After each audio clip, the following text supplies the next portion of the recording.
இரண்டாம் உலகத்து கதை வந்து தமிழில் பண்ணப்பட படமா அது. மயக்கமன்னோட ட்ரீட்மெண்ட் ஒன்று இருக்குல்ல, ஆரியத்தில் ஒன்று கதை வந்து பண்ணணுன்னாக்கா இப்போ இந்த டிரான்ஸ்ஃபார்ம்லாம் இருக்குல்ல, ஸோ அது வந்து அவருக்கே உள்ள ஒரு ரைட்டப். சரி, அதுதான் சொல்கிறேன். அவர் ஃபஸ்ட்டு ஒரு வெர்ஷன் பண்ணோம், தனுஷும் ஆண்ட்ரியா வச்சு இன்டர்வல் வரைக்கும் படம் ரெடி, இப்பயும் ரெடியாக இருக்குது. அதை அப்படியே தூக்கி போட்டார், வேணான்னு சொல்லிட்டு வேறு ஒன்று வராது. ஃப்ளோரசன் பெயிண்ட்டை தான் அந்த படத்தில் நிறையா யூஸ் பண்ணும். ஸோ அது ஷூட் பண்ணி பார்க்கும்போது இவர் அவதார் வந்தவொடனே ஒரு தருதலை, அவனை வந்து ஒரு ஸ்கூல் படிக்கிற பொண்ணு லவ் பண்ணுது, அவங்க வீட்டில் ஒத்துக்கல. இப்போ இவங்க 2 பேரும் கல்யாணம் பண்ணாங்களா பண்ணலையா, இதுதான் மேட்ரு. அந்த லைனை நம்புறதை விட நான் அமீரை நம்பினேன். அதுக்கு எல்லாத்துக்குமே ஒரு மூல காரணம் ஒன்று இருக்குல்ல, அமீர். அந்த லைனை பிடிச்சி இதெல்லாம் இங்கெல்லாம் ஒர்க் ஆகும், இங்கெல்லாம் கிளாப்ஸ் வரும் அப்படின்னு எனக்கு ஒரு ஷாக் ஆச்சு. எல்லாருமே கேட்குறாங்க, இல்லை சார் கிளைமேக்ஸில் ஏஞ்சி வந்துட்டேன், கிளைமேக்ஸில் ஏஞ்சி வந்துட்டேன். அப்போ எனக்கு வந்து ஒரு பக்கம் யோசித்தாலும் அதை தாண்டி வேறு ஒன்று, கிளைமேக்ஸ் பார்க்காம ஒரு படம் ஹிட் ஆகுதுன்னா அது எவ்வளோ எப்படிப்பட்ட படமாக இருக்கணும். இப்போது புதிய அறிமுகம் ஆச்சி ஹோட்டல் சாம்பார் 50 கிராம் ரூபாய் 20 மட்டுமே. எனக்கு என்னன்னா, நான் உங்களோட பழைய இன்டர்வியூஸ் பார்த்தப்போ நீங்க ஒரு ஆக்சிடென்டல் சினிமாட்டோகிராஃபர் அப்படிங்கிறத மென்ஷன் பண்ணிருந்தீங்க. அதாவது சினிமாட்டோகிராஃபிக்குள்ள வரணும்னு எதிர்பார்க்காம ஒரு ஓகே அப்படியே சினிமாட்டோகிராஃபி ஆகும் அப்படின்ற மாதிரி உள்ள வந்திருந்தீங்க. இஃப் நாட் சினிமாட்டோகிராஃபி என்னவா ஆயிருந்திருப்பீங்க சார்? ஒரு வேலை இல்லை என்னவா ஆயிருந்திருப்பேன்னு காலம் தான் முடிவு பண்ணியிருக்கோம். ஸோ என்னுடைய பேசிக் ஆசை, நான் ஒரு basketball player. Okay. So நான் பேஸ்கெட் பிளேயராக இருந்து தான் ஒரு கவர்மெண்ட் ஜாபில் போய் உட்காரணும்னு என்னுடைய இன்டென்ஷன். அதுதான், வேறு எதுவுமே என் மைண்டில் செகண்ட் தாட்டே இல்லை. பட் அது என்னவோ ஒரு ஸ்டேஜுக்கு மேலே அது பேஸ்கெட் பாலே நமக்கு அந்நியப்பட ஆரம்பிச்சிருந்தது. சென்ஸ்னாக்கா நம்ம கொஞ்சம் கேள்விகள் நிறையா கேட்போம். ஓகே. ஸோ அந்த கேள்வி அவங்களுக்கு வந்து பெருசாக உறுத்த ஆரம்பிச்சிருச்சு. அப்போ அங்கேருந்து வெளியே வர மாதிரி ஆயிடுச்சு. ஸோ அதனால் அந்த ஏரியா விட்டு வந்தேன். எனக்கு அது இப்படி தான் இருக்கணும் போது இப்போ நமக்கு ஒரு கேள்வி வருது. அப்போ அந்த கேள்வி நம்ம கேட்கும்போது, ஓ நீ என்ன கேள்வியெலாம் கேட்குறியா அப்படின்ற மாதிரி வேறு ஒரு மைண்ட் தாட்டில் பேச ஆரம்பிக்கிறாங்க. அப்போ அது நமக்கு வந்து செட் ஆக மாட்டேங்குது. அப்போ அதை விட்டுட்டு நான் வெளியே வந்து சும்மா ஊர் சுற்றிட்டு இருந்தேன். நான் ஒன்றுமே பண்ணல. எனக்கு ஸ்டில் கேமரா கூட கிடையாது, ஸ்டில்லு கூட எடுக்க தெரியாது, ஃபோட்டோ கூட எடுக்க தெரியாது. நான் அப்படி தான் ஜீரோ. அது என்னவோ இப்படி நடந்து டக்குன்னு ஒரு இது வந்து அதான் சொன்னேன், இந்த படம் எப்படி அமைஞ்சோ அந்த மாதிரி சாத்தியம் அந்த ஒரு அசிஸ்டண்ட்டாக சேர்த்துக்கு வாய்ப்பு கிடையாது. அங்கேருந்து அப்படியே ட்ராவல் ஆக ஆரம்பிச்சு. அதுக்கப்புறம் யோசிச்சிங்களா, நம்ம ஏன் சினிமாட்டோகிராஃபிக் வந்தோன்னு என்னைக்காவது ஒரு நாள் ஒரு பிரேக் எடுத்து நம்ம கரெக்டான பாதையில் தான் போயிட்டு இருக்கோமா, சினிமாட்டோகிராஃபிக்கில் நம்ம சரியாக இருக்கிறோமா? பிகாஸ் ஏன்னா நீங்கள் வந்து எந்த ஒரு என்ன சொல்றது, அந்த சினிமாட்டோகிராஃபி ஆகணுன்ற மைண்ட் செட்டில் இல்லாமல் சார்கிட்ட போகிறீங்க, கோபுரவாசலிலே போகுது and few other films continue பண்ணிட்டு இருக்கீங்க. ஸோ அப்படிங்கிறப்ப அப்படியே கிராஜுவலி நீங்கள் அந்த சினிமாட்டோகிராஃபிக்குள்ளே போக போக எப்பயாவது ஒரு கட்டத்தில் தோணுச்சா, இல்லை இதுதான் நம்மளோடதுன்னு அங்கேயே முடிவு பண்ணிட்டீங்க? இல்லை, நல்லா போயிட்டு இருக்கும்போது அதை பற்றி ஏன் கால் பண்ணுவோம். நல்லா போகலன்னா தான் நம்ம அதை பற்றி யோசிக்கணும். எதுக்குடா அந்த கையை வச்சோம், எதுக்குடா அப்படின்னு யோசிக்கணும். நல்லா போயிட்டுருக்கு, அதை பற்றி அந்த ஓரினஸ்லாம் நமக்கு அதெல்லாம் கிடையாது. ரெண்டாவது நம்ம அதை போட்டு மண்டையை போட்டு உடச்சிக்கிற மாதிரிலாம் நான் எதுவுமே அப்படி ஜஸ்ட்டு நான் கடந்து போயிடுவேன். அது நடக்கலையா, நடந்துச்சா கடந்து போயிடும், நடந்தால் ஓகே நடந்துச்சு, நடக்கலையா நடக்கலை வரலாம். ஸோ அதனால் அதை வச்சு யோசிச்சு எதுக்கு வந்தோம், நம்ம போகிறப்போ அதை கரெக்டாக அப்படின்னாக்கா ஏன்னாக்கா இதை விட்டோம்னாக்கா நமக்கு வேறு வேலை தெரியாது. டு பி ஆனஸ்ட், சினிமாட்டோகிராஃபி நமக்கு படம் வரலன்னா எனக்கு வேறு வேலை தெரியாது, கல் உடைக்கு தான் போடணும் திருப்பி. ஸோ அதனால் அது ஒரு பெரிய இதுவாக நமக்கு தெரியாது. ஸோ நல்லா போயிட்டு இருக்கும்போது அதை பற்றி ஏன் யோசிச்சுட்டு இருக்கணும், போயிட்டே இருப்போம் அப்படின்னு போயிட்டு இருந்தாங்க. ஸோ கோபுரவாசலிலே 1991, இப்போ நம்ம 2026. ஸோ கிட்டத்தட்ட உங்களுடைய ஜேர்னி 35 இயர்ஸ் இந்த இண்டஸ்ட்ரி அஸ் அசிஸ்டன்ட் சினிமாட்டோகிராஃபரில் இருந்து சினிமாட்டோகிராஃபர் 35 இயர்ஸ் ஓவரால் லாங் ரன்னில் டெக்னாலஜியில் பெரிய மாற்றங்கள் நடந்திருக்கு. கேமரா வைஸில் நம்ம ஃபிலிம்லேருந்து டிஜிட்டலாக ட்ரான்ஸ்ஃபார்ம் ஆகிருக்கிறோம். இன்ஃபேக்ட் தனி ஒருவன் தான் தமிழில் ஷூட் பண்ண கடைசி ஃபிலிம்.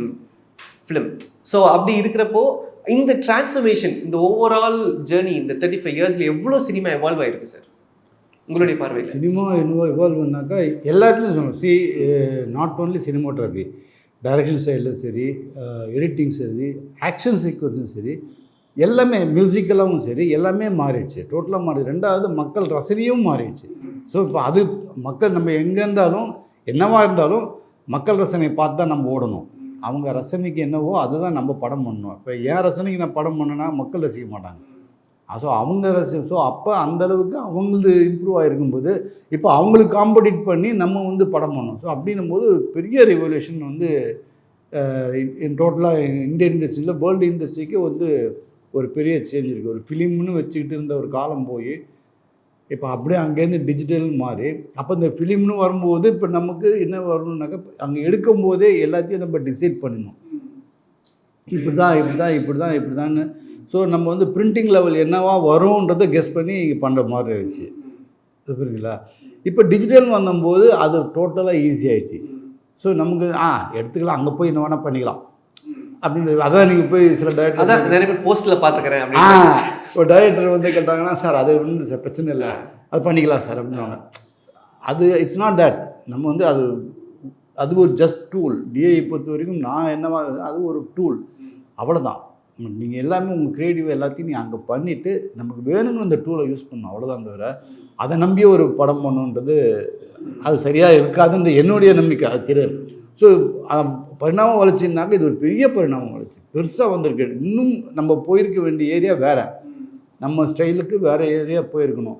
இதாக சொன்னாக்கா எப்படி சொல்லணுன்னாக்கா, நம்ம கொடாக்கில் வந்து 1993லையோ 94லையோ கொடாக்கில் ஒரு ஈஸ்ட்மென்லேருந்து வந்திருக்காங்க.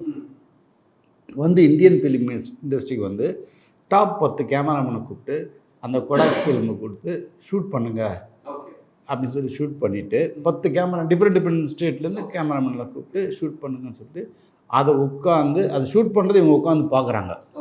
அந்த குரூப்பு வந்து பார்க்குறாங்க. அதுக்கப்புறம் வந்து போஸ்ட் ப்ரொடக்ஷன், ஐ மீன் லேபுக்கு போய் அந்த லேபில் எப்படி இந்த பிரிண்டர் எப்படி ஆகுது, டெவலப்பர் என்னவா இருக்குது அப்படின்றது அதெல்லாமே பார்க்குறாங்க.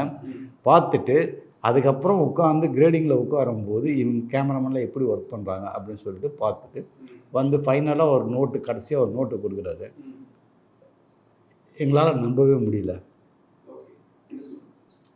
இப்படி ஒரு ஷார்ட் டைமில் ஒரு படத்தை ஷூட் பண்ணி கொடுத்து அது குவாலிட்டியே இல்லாத ஒரு லேபு மாதிரி இருக்குது. ஸோ அந்த லேபில் ஒன்று எடுத்து கிரேடர் இந்த மாதிரி ஒரு கிரேடிங்கில் வச்சுட்டு இப்படி ஒரு அவுட்புட் கொடுக்குறீங்களே எனக்கு. பிகாஸ் அவங்க வந்து அதை மட்டும் பார்க்கல, தியேட்டரில் இருக்க ஸ்க்ரீனையும் செக் பண்ணாங்க.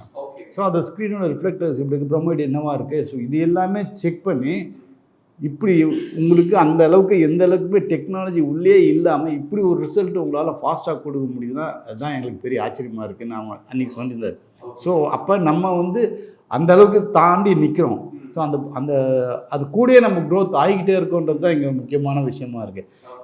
கமர்ஷியலாக படம் போய்கிட்டு இருக்குன்றது வேறு, ஆனால் ஒரு க்ரோத்தாக நம்ம வந்து எல்லாருக்குமே வந்து ஒரு சேலஞ்சிங்கான ஒரு இதுவாக இருந்திருக்கு. நம்ம டெக்னாலஜியாக இன்னும் கொஞ்சம் வந்துடுச்சுன்னா இன்னும் பெருசாக வந்துடலாம். அதுதான் நமக்கு இங்கே ஒரு இதாக இருக்குது. ஸோ இப்படி ஒரு சின்னதில் பெரிய சேஞ்சே நடந்திருக்குது.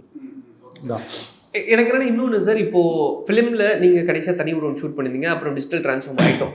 இன்றைக்கி எல்லாருமே டிஜிட்டலாக தான் இந்தியாவில் படம் பண்ணிட்டு இருக்கோம். ஆனால் வெஸ்டர்னில் இப்போ கிறிஸ்டோபர் நோலன் வந்து ஐமேக்ஸ் ஃபிலிமில் படம் பண்ணிகிட்டு இருக்கிறாரு. ஸோ அவங்க இன்னும் ஃபிலிமை நோக்கியே போகிறாங்க.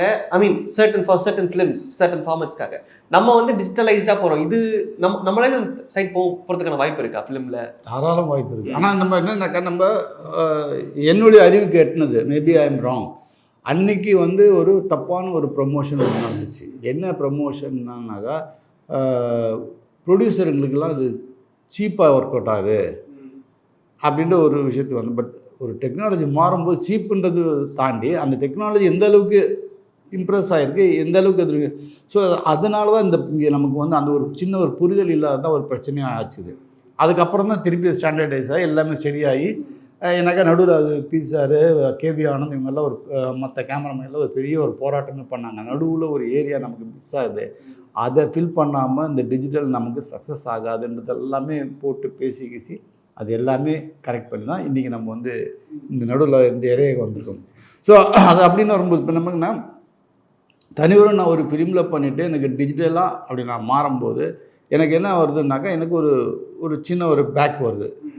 ஏன்னாக்கா அஃப்கோர்ஸ் எதுவாக இருந்தாலும் டெக்னாலஜி மாறுதுன்னா நம்ம அதுக்கு அடாப்ட் ஆகி தான் மாறணும். கால மாற்றத்துக்கு ஏதாவது நம்ம ஓடி ஆகணும். ஆனால் அதை தாண்டி நமக்கு ஒன்று இருக்கும்ல. இப்போ நமக்கு என்னன்னாக்கா, நான் ஃபிலிமில் இருக்கும்போது என்னுடைய ஐ ஜட்மெண்ட்டில் ஒரு படம் பண்ணணும். ஓகே. ஸோ ஒரு ஜட்மெண்ட்டில் தான் படம் பண்ணணும். ஸோ அந்த ஜட்மெண்ட் வரும்போது அதுதான் நம்மளோட க்ரியேட்டிவ்னஸ். ஓகேங்களா? இப்போ அது கம்மியாயிடுச்சு. இப்போ எனக்கு நம்ம மானிட்டர் கொடுத்துட்டோம். ஸோ இங்கே லைட்டு கம்மியாக இருக்குது, இங்கே இந்த இடத்துல இது ஜாஸ்தியாக இருக்குது, இதை கம்மி பண்ணலாம், அதை கம்மி பண்ணலாம், அதை கட் பண்ண இதை கட் பண்ண அப்படின்னு சொல்லிவிட்டு அதுவும் முடியாத டிஐயில் உட்காந்து இதை கொஞ்சம் கம்மி பண்ணிக்கலாம் அப்படின்ற ஒரு விஷயம் இருக்குது. ஸோ இந்த டிரான்ஸ்ஃபர் இருக்குல்ல, அப்போ நமக்கு என்ன அது அங்கே உட்காந்து ஒரு விஷயத்த நம்ம பண்ணுறோம், அந்த க்ரியேட்டிவாக நம்ம யோசிச்சு பண்ணுறது இல்லை, அது டோட்டலாக கட் ஆகிடுச்சு. கட் ஆகிடுச்சு. ஸோ இன்றைக்கும் எல்லா ஹாலிவுட்டில் நிறையா படங்கள் வந்து ஃபிலிமில் ஷூட் பண்ணுறாங்க, டிஜிட்டலும் சேர்த்து மிக்ஸ் பண்ணி தான் படம் பண்ணுறாங்க. கிறிஸ்டோபர் நோலனும் அதான் பண்ணியிருக்காரு. ஸோ அப்படின்னும் போது இங்கே நம்ம கொஞ்சம் தயக்கம் இருக்கும். ஏன்னாக்கா இங்கே டக்குன்னு எல்லா லேபும் மூடிட்டாங்க. கடைசியில் லேபு வச்சுருந்து என் படத்துக்கு தனி ஒருவனுக்காக தான் லாஸ்ட்டு வரைக்கும் லேப் ஓப்பன் பண்ணாங்க. லேபெல்லாம் ஆல்மோஸ்ட் க்ளோஸ்ட், எல்லாத்தையும் க்ளோஸ் பண்ணிட்டு ஏன் ஒரு படத்துக்காக தான் லேப் ஓப்பன் பண்ணி வச்சுருந்தாங்க. இப்போயும் லேப் வந்து எங்கே இருக்குன்னா பாம்பேயில் இருக்குது. பட் அங்கே என்னன்னாக்கா அவங்க கரெக்டாக மெயின்டைன் பண்ணுறாங்களா அதெல்லாம் தெரியாது. மேபி இன்னும் ஒரு 2 டைரக்டர் பெரிய டைரக்டருங்களாம் வந்து அவங்க முன்னெடுத்தாங்கன்னா திருப்பி வரதுக்கு வாய்ப்பு உண்டு. ஆனால் எனக்கு என்னென்ன சார், இப்போ நீங்கள் ஃபிலிம்லேருந்து டிஜிட்டல் ட்ரான்ஸ்ஃபார்ம் ஆயிருக்கிறீங்க, இப்போ ஒருவேளை திருப்பி ஃபிலிம் அப்படின்ற ஒரு மோடுக்கு நம்ம திருப்ப போகிறோம், உங்களுக்கு ஓரளவு ஈஸியாக பிக்கப் ஆகிடும். இந்த கரண்ட் சினிமோட்டோகிராஃபர்ஸாக இருக்கிறவங்களுக்கு இட் வில் பி ஒரு கஷ்டம். அது அவங்களுக்கு கஷ்டம்தான். ஏன்னாக்கா அந்த அந்த ஏரியாவே அவங்களுக்கு தெரியாது. பிகாஸ் அவங்க படித்தது பார்த்தது எல்லாமே டிஜிட்டலைஸான ஒரு விஷயம் தான் பார்த்துருக்காங்க.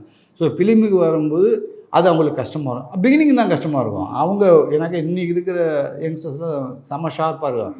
ஸோ அவங்க ஈஸியாக கிராஸ் பண்ணி வந்துடுவாங்க. அது கொஞ்சம் ஒரு சின்ன லேக் இருக்கும். அண்ட் தொடர்ந்து நம்ம படங்கள் பற்றி நம்ம பேசலாம்.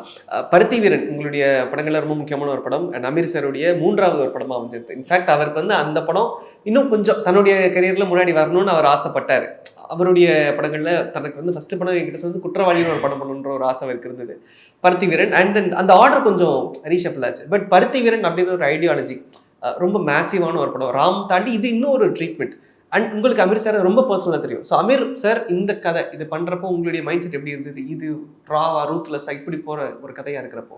இல்லை, இப்போ எனக்கு நம்ம திடீர்னு ஒரு நாள் ஓவியரை வாங்க பேசணும் அப்படின்னாரு. சரின்னு நான் போனேன். ஸோ அங்கே போனோன்னா பருத்தியோட லைனை சொல்கிறார்.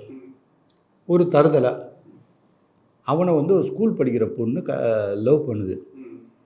அவங்க வீட்டில் ஒத்துக்கலை. இப்போ இவங்க 2 பேரும் கல்யாணம் பண்ணாங்களா பண்ணலையா, இதுதான் மேட்ரு, இதுதான் லைன் அப்படின்னாரு. ஸோ அந்த லைன் வந்து ஒன்றுமே இல்லாத மாதிரி தெரியும். பார்த்தா என்னடா இது எல்லாத்தையும் ஒரு கதை நடாது அப்படின்னு. நார்மலான ஒரு படம். நார்மலான ஒரு படம். பட் எனக்கு என்னன்னாக்கா நான் அந்த லைனை நம்புறதை விட நான் அமீரை நம்பினேன். ஓகே. ஏன்னாக்கா அவருக்கு வில்லேஜ் தெரியும், எனக்கு அந்தளவுக்கு வில்லேஜ் தெரியுது. ஸோ அவர் வில்லேஜ் தெரியும், அதுவும் மதுரை ஏரியான்னும் போது அவர் இன்னும் கொஞ்சம் விளையாடுவார்னு தெரியும். ஸோ அதுக்கப்புறம் தான் உட்காந்து பேச டிஸ்கஷனில் உட்காந்து ஒன்று பேச அது ஒரு ஸ்டேஜுக்கு வந்து இப்படி நின்றுச்சு. நின்னவுடனே அது ஒரு நம்பிக்கை வந்துச்சு, ஓகே இது வந்துடும் இது அப்படின்னு. பட் பாதி படம் வரும்போது எல்லாருக்கும் ஒரு நாள் செம்ம கான்ஃபிடென்ட்டு படம் டெஃபினட்டாக ஒர்க் ஆகும் அப்படின்னு வந்து அதுக்கு வேண்டிய ஒரு மெனக்கடல் எல்லார்கிட்டையுமே இருந்துச்சு.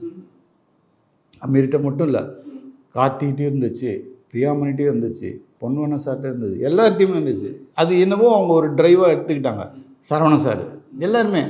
ஆனால் அதுக்கு எல்லாத்துக்குமே ஒரு மூல காரணம் ஒன்று இருக்குல்ல, அமீர் அவருடைய அதீத உழைப்பு. அதுதான் அந்த படத்தோட இது. அவருக்கு கரெக்டாக அது அந்த லைனை பிடிச்சி இதெல்லாம் இங்கெல்லாம் ஒர்க் ஆகும், இங்கெல்லாம் கிளாப்ஸ் வரும் அப்படின்னு எல்லாம் வந்து கிளைமேக்ஸு எனக்கு அது வித்தியாசம்னாக்கா இது ஒரு பயப்படுற மாதிரி எனக்கு கிளைமேக்ஸாக எனக்கு தெரியல. படம் பார்த்துட்டு சொல்லும் போது தான் எனக்கு என்னடா இப்படி ஒரு சொல்கிறாங்க கிளைமேக்ஸாக. ஏன்னா என் ஒய்ஃபு படம் பார்த்துட்டு என்னங்க அந்த படம் பண்ணுறேன்னு சொல்லிட்டு இப்படி ஒரு கிளைமேக்ஸ் வச்சுருக்கீங்க அப்படின்னு. எனக்கு என்னடா பண்ணிட்டோம் அப்படின்னு எனக்கு ஒரு ஷாக் ஆச்சு. எல்லாருமே கேட்குறாங்க, இல்லை சார் கிளைமேக்ஸில் ஏஞ்சி வந்துட்டேன்.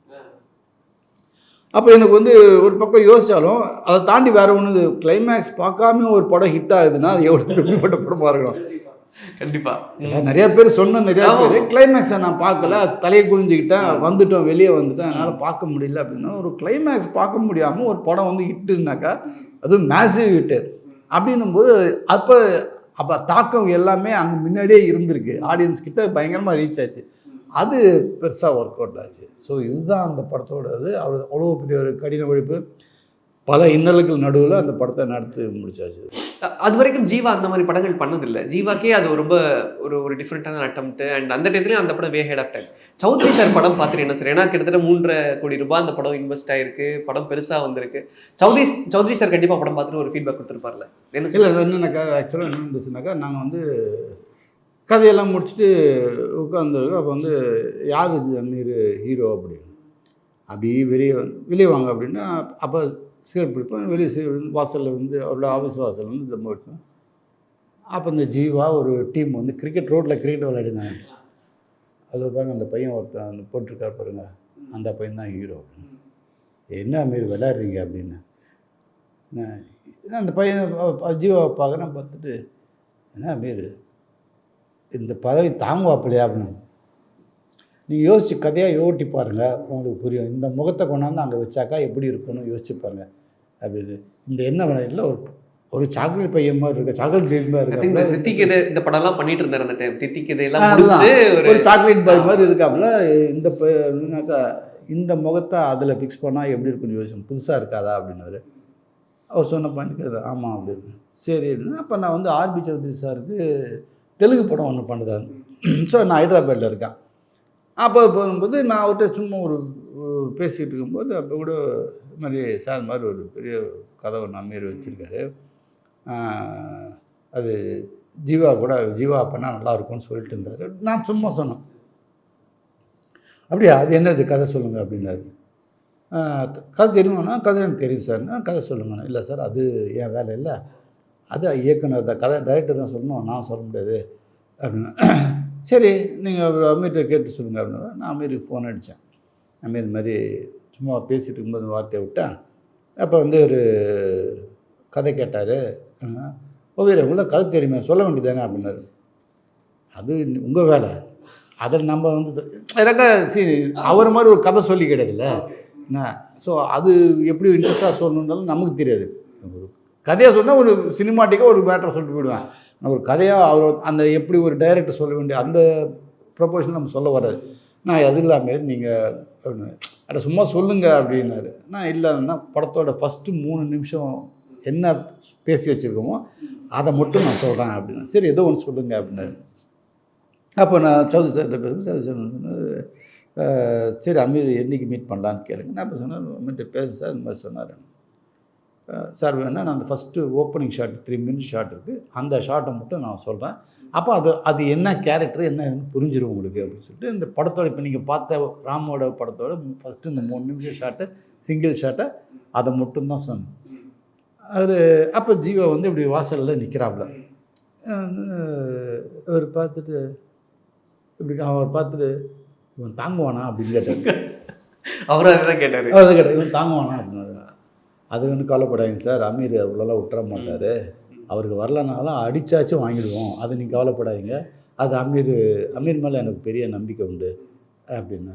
சரி அமீரை வந்து மீட் பண்ணிடலாம். அப்புறம் நான் மெட்ராஸுக்கு வந்தப்புறம் அமீரோட மீட் பண்ணி அதை கேட்டப்புறம் அப்படி சொன்னது, பண்ணு இதுக்கு மேலே பண்ணாத அப்படின்னு தான் சொன்னார். பட் படம் பார்த்துட்டு அவருக்கு பிடிச்சி போச்சு. அவருக்கு உள்ள ரசி அவர் காலேஜ் படம் பிடிச்சிச்சு. ஆனால் இவ்வளோ பெரிய பட்ஜெட்டில் பண்ணியிருக்காங்களே அதுதான் அவரோட அதுதான் ஒரு பெருசாக இருந்தது.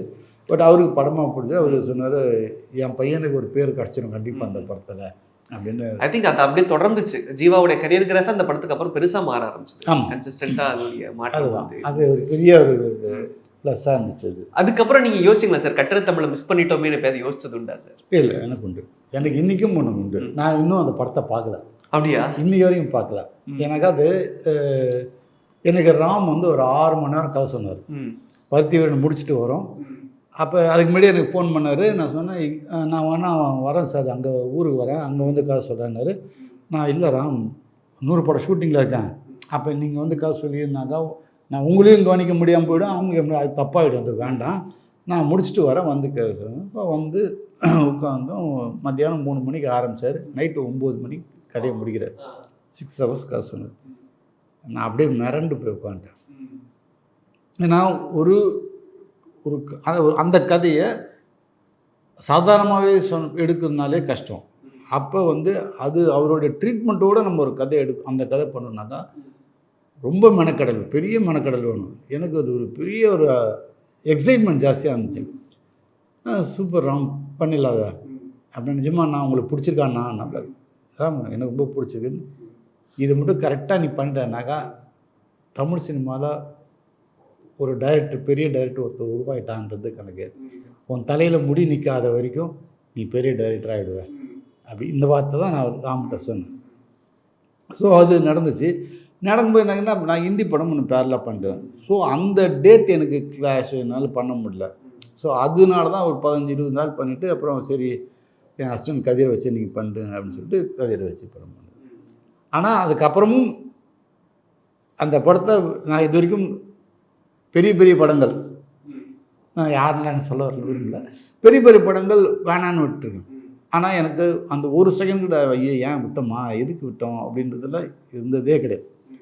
இன்னைய வரைக்கும் விட்டோம் ஏன்டா விட்டோன்னு நினச்சிட்டு ஒரே படம் தமிழ் மேலே கட்டது தமிழ் தான் எனக்கு இன்னைய வரைக்கும் விட்டேன். அதனால தான் நான் வந்து எனக்கு என்ன கதையை சொன்னாரோ அது என்ன மைண்டில் இருந்தோ அது என்ன விஷயம் இருக்கோ அது அப்படியே இருக்கட்டும், அதை டிஸ்டர்ப் பண்ண வரல. அதனால் இந்த இன்னி வரைக்கும் அந்த படத்தையே நான் பார்க்கல.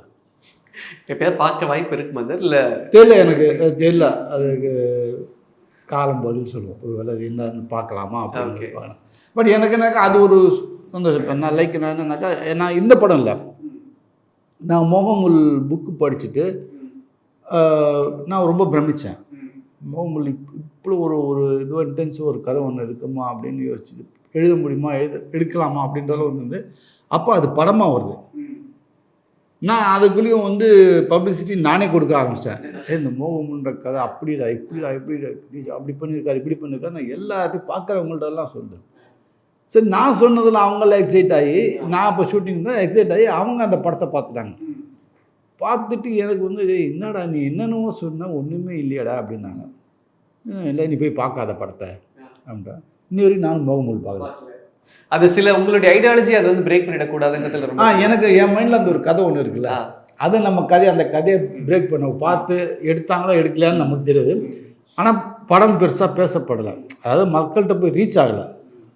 அந்த கதை ஏன் ரீச் ஆகலைன்ற ஒரு பெரிய கேள்வி. ஏன்னாக்கா அது எல்லா காலகட்டத்திலையும் எடுக்க வேண்டிய ஒரு படம், எல்லாருக்கிட்டையும் கண்டிப்பாக ரீச் ஆகும்.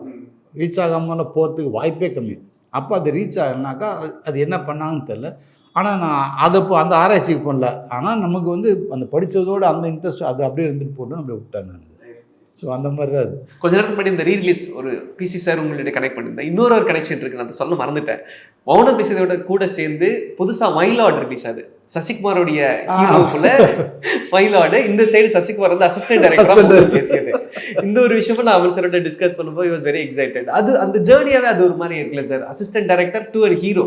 இப்போ ஒரு ஹீரோ இந்த பக்கம் ஒரு அசிஸ்டன்ட், அவருக்கு ஒரே நல்ல 2 படம் ரிலீஸ். பெரிய பரிணாமம் வளர்ச்சி, சசியோட பரிணாமம் வளர்ச்சி வந்து அது எனக்கா அவர் அஷ்டவாதினி சொல்ல அந்த லெவலுக்கு அவர் வந்துட்டார். டைரக்டராகவும் ப்ரொடியூசராகவும் ஹீரோவாகவும் வந்துட்டார். ஸோ அது வந்து ஒரு பெரிய சேஞ்ச். எனக்கு இப்பயும் ஞாபகம் இருக்குது, நான் பருத்தி வீரன் வந்து லொக்கேஷன் பார்த்துக்கிட்டு இருக்கோம். நான் ஃப்ரண்ட்டில் உட்காந்துருக்கேன் காரில், பின்னாடி அமீர் சசி எல்லாம் உட்காந்துருக்காங்க. அப்போ அமீர் என்கிட்ட சொல்கிறார், ஓவியர் இந்த மாதிரி சசி ஒரு படம் ஆரம்பிக்க போகிறான், நீங்கள் அது பண்ணுறீங்களா அப்படின்னு. நான் சைலண்ட்டாக இருந்தேன், எதுவுமே சொல்ல. காரில் போய்கிட்டு இருக்கோம், அப்படியே சைலண்ட்டாக இருந்தேன். உடனே சசியை கேட்டாப்புல, என்ன சார் ஒன்றும் வாயை திறக்க மாட்டீங்க அப்படின்னு. நான் ஒன்று சொன்னேன், இல்லை சசி, இந்த படம் என்ன வேலை நடந்துட்டுருக்கு உனக்கு தெரியுதுல்ல, இது எப்போ அமீர் முடிப்பாருன்னு தெரியாது. நான் பாட்டுக்கு பண்ணுறேன்னு சொல்லிவிட்டு இவர் எக்ஸ்டெண்ட் பண்ணிட்டாருன்னா அப்போ மொதல் படத்தில் அப்போ நீங்கள் டிஸ்டர்ப் ஆகிடக்கூடாது. ஸோ அதுதான் நான் யோசிச்சுட்ருக்கேன். அமீரை கேளுங்க, எப்போ முடிப்பாருன்னு கேளுங்க, அதுக்கு உடனே முடித்த உடனே நம்ம வச்சுக்கலாம், ஒன்றும் பிரச்சனை இல்லை அப்படின்னு நான் சொன்னேன். பட் அது 2 வருஷத்துக்கு மேலே இழுத்து. ஸோ அதனால் அவருக்கும் அவரை வெயிட் பண்ண வைக்க விடலை, அது தப்பாக இல்லை. ஸோ அதுதான் சைலண்டாக இருந்தேன். அப்போ நான் அப்புறம் தான் அவர் கதிரை வச்சு படம் பண்ணார். ஸோ அப்படி ஒரு இதாக இருந்தது. அது இன்றைக்கும் நானும் அமீர் டைரக்டராக இருந்தாலும் எனக்கும் அமீருக்கும் ஒரு பாணிக்கு அதை தாண்டி சசிக்கிட்டையும் ஒன்று இருக்குது. எனக்கா அதிகமாக ட்ராவல் பண்ணோன்னு வச்சுக்கோங்க, நானும் சசி தான் ட்ராவல் பண்ணிக்குவோம் பைக்கில் வந்து டிஸ்கஷன் முடிச்சோம், நானும் அவரும் தான் வருவோம் பேசிடுவோம், சிரிச்சிட்டு ஜாலியாக கிண்டல் பண்ணிடுவோம். ஸோ ஒரு பெரிய ஹார்ட் ஒர்க்கர். அந்த விஷயத்தில் ரொம்ப பெரிய அமீருக்கு அந்த டைமில் ஒரு பெரிய லெஃப்ட் ஹேண்ட் ரைட் ஹேண்டு அது மாதிரி ராஜாவும் சசியும் இருந்தாங்க. அது ஸோ இதெல்லாம் தாண்டி இப்போ கரண்ட்டாக எல்லாருமே எதிர்பார்க்கறது 1102, ஆனால் இப்போ 7G ரெயின்போ கலர் 2 போயிட்டுருக்கு. எப்படி சார் வந்துட்டுருக்கு? What we can expect? நல்லா வந்துட்டு. ஸோ அதுதான் சரி, நான் அது ஏற்கனவே நிறையா இன்டர்வியூ சொல்லிட்டேன். செல்வா கிட்ட இருக்க ஒரு விஷயம் ஒன்று இருக்குது, ரைட்டப். அந்த ரைட்டிங் வந்து நிறையா பேருக்கு அது அமையுமான்றது கஷ்டம். இவர் எப்படி சில விஷயங்கள் அமீர் ஒரு போல்டாக சில விஷயங்கள் எடுத்தாரோ அந்த மாதிரி இவர் ஸ்கிரிப்ட் சைடில் ஒரு போல்டாக ஒரு விஷயம் எடுப்பார். புரியுதுங்களா? நான் எதுக்கு கரண்ட் லெவலில் நிற்கணும்,